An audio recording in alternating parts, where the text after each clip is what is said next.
আমি আমার বাচ্চাকে কিভাবে ঘরে তৈরি অল্প মশলা দিয়ে বিরিয়ানি করে দিই আজকে আমি আপনাদের সাথে সেটাই শেয়ার করব। সাধারণত যে প্যাকেট মশলাগুলো থাকে ওগুলাতে এক্সট্রা একটা ঝাল থাকে, যার কারণে বাচ্চারা কিন্তু ওইটা খেতে পারে না।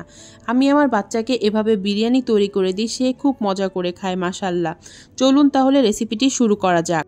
মশলাটা রেডি করার জন্য এখানে নিয়েছি সামান্য পরিমাণ জয়ফল, জয়ত্রী, 4-5টা গোলমরিচ, হাফ চা চামচ করে ধনিয়া এবং জিরা, কয়েকটা কিশমিশ এবং কাজু বাদাম। এরপর এর মধ্যে দিয়ে দিচ্ছি একটা মরিচ, একটা পেঁয়াজ, হাফ চা চামচ আদা বাটা, হাফ চা চামচ রসুন বাটা। এরপর দিয়ে দিব 1 চামচ গুঁড়া দুধ, 1 চামচ চিনি এবং স্বাদ মতন লবণ। দিয়ে দিচ্ছি হাফ কাপ পরিমাণ টক দই। এরপর দিব 2 চামচের মতন টমেটো সস। এরপর সবগুলো উপকরণ ভালো করে ব্লেন্ডারে ব্লেন্ড করে নিব। এমনভাবে ব্লেন্ড করতে হবে যাতে কোনো দানা না থাকে। বিরিয়ানির জন্য আজকে আমি 5 পিসের মতন ব্রয়লার চিকেন নিয়েছি। চিকেনটাকে একটু বড় বড় করেই কেটে নিয়েছি। আর নিয়েছি 2টা আলু, একটু জর্দা রং দিয়ে মাখিয়ে রেখেছিলাম। এরপর প্যানে তেল দিয়ে দিচ্ছি 1 কাপ পরিমাণ পেঁয়াজ। পেঁয়াজটাকে সুন্দর করে বেরেস্তা করে নিব। বেরেস্তা করে পেঁয়াজটাকে এক সাইডে রেখে দিব। এরপর একই তেলে দিয়ে দিচ্ছি আলুটাকে 1 মিনিটের মতন ভেজে এর মধ্যে দিয়ে দিচ্ছি এখন সেই চিকেনগুলো। চিকেন এবং আলু 2-3 মিনিটের জন্য ভেজে নিব, বেশি ভাজা যাবে না, তাহলে চিকেনগুলো কিন্তু শক্ত হয়ে যাবে। চিকেন এবং আলু ভাজা হয়ে গেলে আমি এগুলোকে তুলে আলাদা করে রেখে দিব। এরপর সেই একই প্যানে দিয়ে দিচ্ছি 1 চামচের মতন ঘি। দিয়ে দিব কিছু গোটা মশলা, এলাচ, দারচিনি এবং তেজপাতা। এরপর আমি এখানে দিয়ে দিচ্ছি যে মশলাটা ব্লেন্ড করে রেখেছিলাম সেই মশলাটা দিয়ে ভালোভাবে কষিয়ে নিব। আমরা তো সবাই শাহনাজ শিমুল আপুকে চিনি, আমাদের সবারই প্রিয়। কন্টেন্ট ক্রিয়েটরদের জন্য শাহনাজ শিমুল ব্লগস গ্রুপে আপু একটা কন্টেস্টের ব্যবস্থা করেছেন, আমিও সেখানে পার্টিসিপেট করছি। চাইলে আপনারাও পার্টিসিপেট করতে পারেন। গ্রুপ লিঙ্কটা আমি কমেন্ট বক্সে দিয়ে দিব।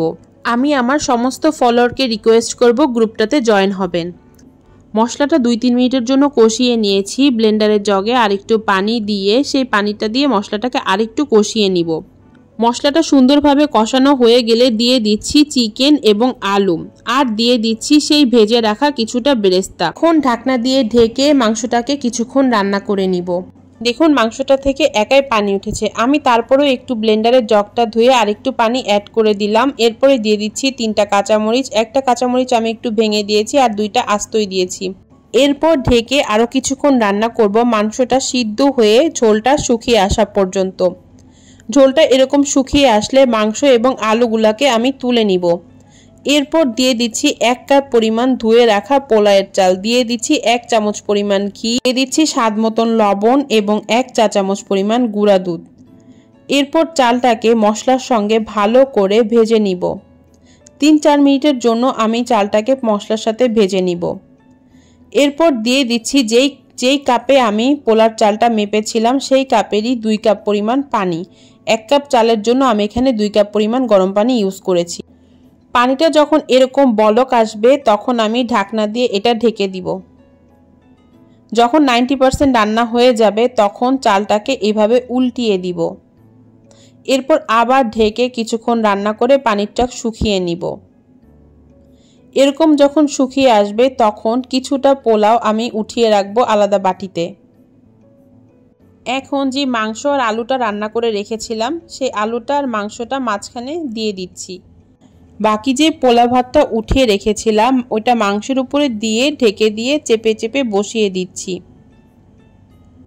এরপর অ্যাড করছি সামান্য পরিমাণ কেওড়া জল। দিয়ে দিচ্ছি কয়েকটা কিশমিশ এবং দিব যে বাকি বেরেস্তাটুকুন ছিল ওইটা।